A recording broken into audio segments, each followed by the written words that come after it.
Hi! ಇವತ್ತು ನಾನು ಯೂಟ್ಯೂಬಲ್ಲಿ ನೋಡಿಕೊಂಡು ಹೈದ್ರಾಬಾದಿ ಚಿಕನ್ ಬಿರಿಯಾನಿ ಮಾಡ್ತಾ ಇದ್ದೀನಿ. ಹೇಗಿರುತ್ತೆ? ಯಾವ ಥರ ಬರುತ್ತೆ? ನೋಡೋಣ ಬನ್ನಿ.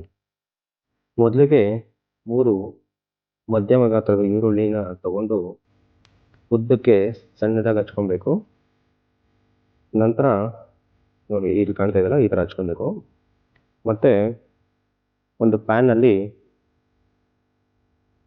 ಆಯಿಲ್ ತಗೊಂಡು ಈರುಳ್ಳಿನ ಚೆನ್ನಾಗಿ ಫ್ರೈ ಮಾಡ್ಕೊಬೇಕು.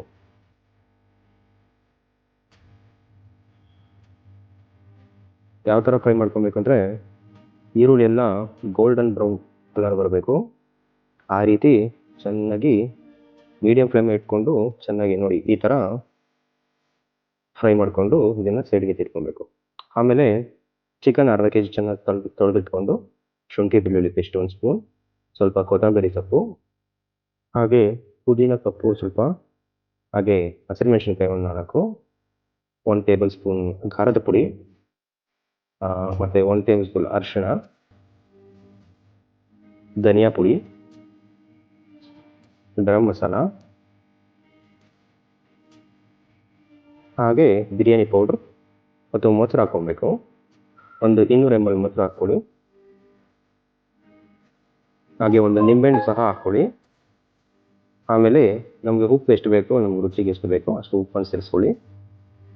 ಒಂದು 2 ಟೇಬಲ್ ಸ್ಪೂನು ಎಣ್ಣೆ ಬೇಕಾದರೆ ಹಾಕ್ಕೊಳ್ಳಿ, ಇಲ್ಲ ತುಪ್ಪ ಬೇಕಾದರೂ ಹಾಕ್ಕೊಳ್ಳಿ. ಅದನ್ನು ಚೆನ್ನಾಗಿ ಕೈಯಿಂದ ಅಥವಾ ಸ್ಪೂನಿಂದ ಚೆನ್ನಾಗಿ ಮ್ಯಾರಿನೇಟ್ ಮಾಡಿ, ಚೆನ್ನಾಗಿ ಮ್ಯಾರಿನೇಟ್ ಮಾಡಬೇಕು.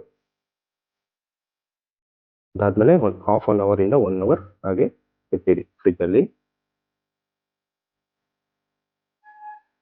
ಬಿರಿಯಾನಿ ಮಾಡೋದಕ್ಕಿಂತ ಮುಂಚೆ ಒಂದು ಕಾಲು ಗಂಟೆ ಮುಂಚೆ ಬಾಸುಮತಿ ಅಕ್ಕಿನ ನೆನೆಸ್ಕೊಬೇಕು ನೀರಲ್ಲಿ.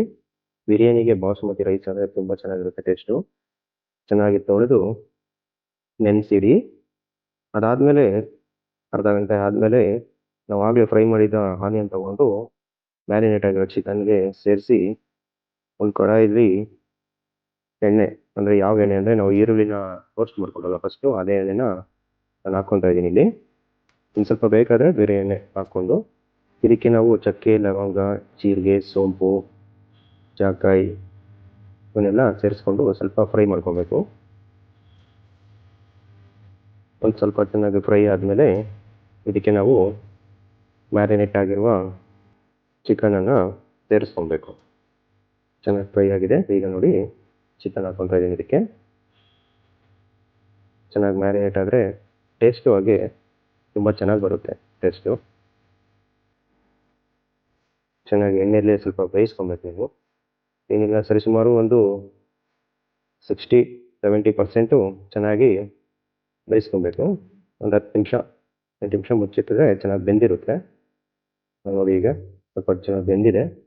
ಇನ್ನು ಸ್ವಲ್ಪ ಬೇಯಿಸ್ಕೊಬೇಕು. ಅಷ್ಟರಲ್ಲಿ ನಾವು ಏನು ಮಾಡಬೇಕಪ್ಪ ಅಂದರೆ ಇನ್ನೊಂದು ಕಡೆ ಸ್ಟವ್ ಆನ್ ಮಾಡಿ ಅಕ್ಕಿನ ಬೇಯಕ್ಕಿಡೋಣ ಬನ್ನಿ. ಅಕ್ಕಿ ಬೇಯಕ್ಕಿಡಬೇಕಾದ್ರೆ ಸ್ವಲ್ಪ ನೀರು ಜಾಸ್ತಿನೇ ತಗೊಳ್ಳಿ. ಅದಕ್ಕೆ ನೋಡಿ ಸೇಮ್ ಚಕ್ಕೆ, ಲವಂಗ, ಜೀರಿಗೆ, ಮತ್ತು ಸ್ವಲ್ಪ ಪುದೀನ ಸೊಪ್ಪು, ಕೊತ್ತಂಬರಿ ಸೊಪ್ಪು, ಹಾಗೆ ಒಂದು ನಿಂಬೆಹಣ್ಣು, ಒಂದು ಅರ್ಧ ನಿಂಬೆಹಣ್ಣು ಆದರೆ ಸಾಕು. ಅರ್ಧ ನಿಂಬೆಹಣ್ಣು ಚೆನ್ನಾಗಿ ಹಿಂಡ್ಕೊಳ್ಳಿ. ಸ್ವಲ್ಪ ಉಪ್ಪು ಸ್ವಲ್ಪ ಜಾಸ್ತಿನೇ ಹಾಕಿ, ಯಾಕೆಂದರೆ ನೀರು ಸ್ವಲ್ಪ ನಾವು ತೆಗಿತೀವಲ್ಲ ಹೊರಗೆ ಹಾಕೋದ್ರಿಂದ ಉಪ್ಪು ಸ್ವಲ್ಪ ಜಾಸ್ತಿನೇ ಹಾಕಿ. ಎಣ್ಣೆ ಅಥವಾ ತುಪ್ಪ ಯಾವ್ದು ಬೇಕಾದರೂ ನೀವು ಹಾಕ್ಕೊಬೋದು. ಯಾಕಂದರೆ ಅಕ್ಕಿ ಅಂಟ್ಕೊಳಲ್ಲ, ಉದುರಾಗಿ ಚೆನ್ನಾಗಿ ಬರುತ್ತೆ ಬಿರಿಯಾನಿ. ಹಾಗಾಗಿ ಸ್ವಲ್ಪ ಹಾಕ್ಕೊಳ್ಳಿ. ನೀರು ಚೆನ್ನಾಗಿ ಕುದೀತಾ ಇರೋ ಟೈಮಲ್ಲಿ ಆಗಲೇ ನೆನೆಸಿರೋ ಅಕ್ಕಿನ ಇದಕ್ಕೆ ಸ್ವಲ್ಪ ಹಾಕ್ಕೊಳ್ಳೋಣ. ನೋಡಿ ನೆನೆಸಿರೋ ಅಕ್ಕಿ ಹಾಕ್ಕೊಂಡ್ರೆ 15 ನಿಮಿಷ ಬಿಫೋರ್ ನಾವು ಪ್ರಿಪೇರ್ ಮಾಡೋಕ್ಕಿಂತ ಮುಂಚೆ 15 ನಿಮಿಷ ಮುಂಚೆ ಅಕ್ಕಿ ನೆನೆಸಿಟ್ಕೊಂಡು ಹಾಕ್ಕೊಂಡ್ರೆ ತುಂಬ ಚೆನ್ನಾಗಿರುತ್ತೆ. ಈಗ ನೋಡಿ ಒಂದು 75% ಬೆಂದಿದೆ ಅಕ್ಕಿ, ಸಾಕು. 75% ಬೆಂದಿದ್ರೆ ತೆಗೆದಿಟ್ಕೊಳ್ಳೋಣ. ನೋಡಿ ಈ ಚಿಕನ್ಗೆ ಈ ಕಡೆ ಚಿಕನ್ನು ರೆಡಿ ಆಗ್ತಾ ಇದೆ. ಇದರಲ್ಲಿ ಎಣ್ಣೆ ಅಂಶ ಬರ್ತಾಯಿದೆ ನೋಡಿ, ಎಣ್ಣೆ ಅದೇನು ಎಣ್ಣೆನ ಸ್ವಲ್ಪ ಕಲೆಕ್ಟ್ ಮಾಡಿ ಇಟ್ಕೊಳ್ಳೋಣ. ಯಾಕಂದರೆ ಲಾಸ್ಟಲ್ಲಿ ದಮ್ ಕಟ್ತಿರಲ್ಲ, ಆಗ ಎಣ್ಣೆನ ಮೇಲೆ ಸ್ವಲ್ಪ ಹಾಕಿದ್ರೆ ಕಲರ್ ತುಂಬ ಚೆನ್ನಾಗಿ ಬರುತ್ತೆ. ಸ್ವಲ್ಪ ಕಲರ್ಫುಲ್ಲಾಗಿ ಕಾಣುತ್ತೆ. ನಾವು ಬೇರೆ ಯಾವುದೇ ಕಲರ್ ಹಾಕ್ತಾಯಿಲ್ಲ ಇಲ್ಲಿ, ಫುಡ್ ಕಲರ್ ಆಗಲಿ ಕೇಸರಿ ಆಗಲಿ ಯಾವುದೇ ಹಾಕ್ತಾಯಿಲ್ಲ. ಇಲ್ಲಿ ಬಂದಿರೋ ಎಣ್ಣೆನೇ ತೊಗೊಂಡು ನಾವು ಕಲರ್ ಹಾಕ್ತಾಯಿದ್ದೀವಿ ಮೇಲ್ಗಡೆ. ನೋಡಿ ಈಗ ಅಕ್ಕಿ ಬೆಂದಿದೆ, ಸಾಕಿಷ್ಟು ಬೆಂದರೆ ಸಾಕು. ನಾವು ದಮ್ ಕಟ್ಟಿದ್ರೆ ಪೂರ್ತಿಯಾಗಿ ಬೆಂದ್ಕೊಂಡಿರುತ್ತೆ ಅಕ್ಕಿ. ಪರ್ಫೆಕ್ಟಾಗಿ ಬೆಂದಿದೆ ಈಗ ಅಕ್ಕಿ. ಚಿಕನ್ ಸ್ವಲ್ಪ ಎಲ್ಲ ಲೋ ಫ್ಲೇಮ್ ಮಾಡಿ ಸ್ವಲ್ಪ ಹದ ಮಾಡಿಕೊಂಡು ಲೇಯರ್ ಬೈ ಲೇಯರ್ ಅಕ್ಕಿ ಹಾಕ್ಕೊಂಡು ನೋಡಿ, 1 ಲೇಯರ್, 2 ಲೇಯರ್, 3 ಲೇಯರ್ ಬೇಕಾದ್ರೆ ಹಾಕ್ಕೊಬೋದು ನೀವು. ಈ ಥರ ಲೇಯರ್ ಹಾಕ್ಕೊಂಡು 1 ಲೇಯರ್ ಹಾಕಿ ಅದಕ್ಕೆ ಮೇಲ್ಗಡೆ ಟಾಪಿಂಗ್ಸು ಈರುಳ್ಳಿ, ಸ್ವಲ್ಪ ಪುದೀನ, ಅದೊಂದು ಸ್ವಲ್ಪ ಆವಾಗ ಎಣ್ಣೆ ತಗೊಂಡ್ರಲ್ಲ ಆ ಕಲರ್ ಸ್ವಲ್ಪ ಹಾಕ್ಕೊಳ್ಳಿ. ನೋಡಿ, ಆನಿಯನ್ನು ಮತ್ತು ಅದಕ್ಕೆ ಕಲರು, ಎಣ್ಣೆ, ಮತ್ತು ಇನ್ನೊಂದು ಲೇಯರು ಸೇಮ್ ಅದೇ ಥರ ಮಾಡಿ. ಮತ್ತು ಆನಿಯನ್, ಕೊತ್ತಂಬರಿ, ಲಾಸ್ಟ್ ಲೇಯರು. ಇನ್ನು ಉಳಿದಿರೋದೆಲ್ಲ ಆನಿಯನ್ ಎಲ್ಲ ಹಾಕ್ಬಿಡೋಣ.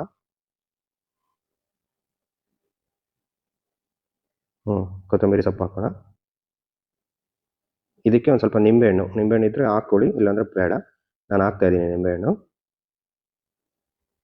ಟೇಸ್ಟ್ ಸ್ವಲ್ಪ ಚೆನ್ನಾಗಿರುತ್ತೆ. ನಾವು ಸ್ವಲ್ಪ ಹುಳಿ ಜಾಸ್ತಿ ತಿಂತೀವಿ, ಹಾಗಾಗಿ. ನೋಡಿ, ಉಳಿದಿರೋ ಕಲರ್ ಎಲ್ಲ ಹಾಕಿದ್ರೆ ನೋಡಿ, ಇದೇ ಕಲರ್ ಸಾಕು ನಮಗೆ. ಬೇರೆ ಯಾವ ಕಲರೂ ಬೇಡ, ಆರ್ಟಿಫಿಷಿಯಲ್ ಕಲರ್ ಯಾವುದೂ ಬೇಡ, ಇದೇ ಸಾಕು ನಮಗೆ. 1-2 ಸ್ಪೂನ್ ತುಪ್ಪ ಹಾಕ್ಕೊಳ್ಳಿ. ಗಮ್ ಅಂತ ವಾಸನೆ ಘಮ ಅಂತ ಬರ್ತಾ ಇದೆ ಈಗಲೇ. ತಿಂದರೆ ಹೆಂಗಿರುತ್ತೋ ಗೊತ್ತಿಲ್ಲ. ಚೆನ್ನಾಗಿದೆ. ತುಪ್ಪ 2 ಸ್ಪೂನ್ ಹಾಕ್ಕೊಳ್ಳಿ. ಇನ್ನು ಒಂದು 10 ನಿಮಿಷ ಇದನ್ನು ಲೋ ಫ್ಲೇಮಲ್ಲಿ ಇಟ್ಬಿಟ್ಟು ಬೇಯಿಸ್ಕೊಂಡ್ರೆ ಸಾಕು. ಸಖತ್ತಾಗಿರೋ ಚಿಕನ್ ಹೈದರಾಬಾದಿ ಬಿರಿಯಾನಿ ರೆಡಿ ಆಗಿದೆ ನೋಡಿ. ನೋಡ್ತಾ ಇದ್ರೇ ಹೊಟ್ಟೆ ತುಂಬೋಗ್ತಾ ಇದೆ. ಚೆನ್ನಾಗಿದೆ ನೋಡಿ ಎಷ್ಟು ಸೇಮ್ ರೆಸ್ಟೋರೆಂಟಲ್ಲಿ ಬರೋ ಥರನೇ ಬಂದಿದೆ. ತುಂಬ ಚೆನ್ನಾಗಿ ಬಂದಿದೆ ಬಿರಿಯಾನಿ ಮಾತ್ರ. ಪೀಸು ಅಷ್ಟೇ ಸಖತ್ತಾಗಿ ಬೆಂದಿದೆ. ಸ್ಮೆಲ್ಗೆ ಹೊಟ್ಟೆ ತುಂಬ್ತಾ ಇದೆ ನನಗೆ. ಚೆನ್ನಾಗಿ ಬಂದಿದೆ. ನೀವು ಒಂದ್ಸಲ ಮಾಡಿ ಟ್ರೈ ಮಾಡಿ. ತುಂಬ ಚೆನ್ನಾಗಿ ಬಂದಿದೆ ಕಲರ್ಫುಲ್ಲಾಗಿ. ಇಷ್ಟೊತ್ತು ವಿಡಿಯೋ ನೋಡಿದ್ದಕ್ಕೆ ತುಂಬ ಧನ್ಯವಾದಗಳು. Thank you so much.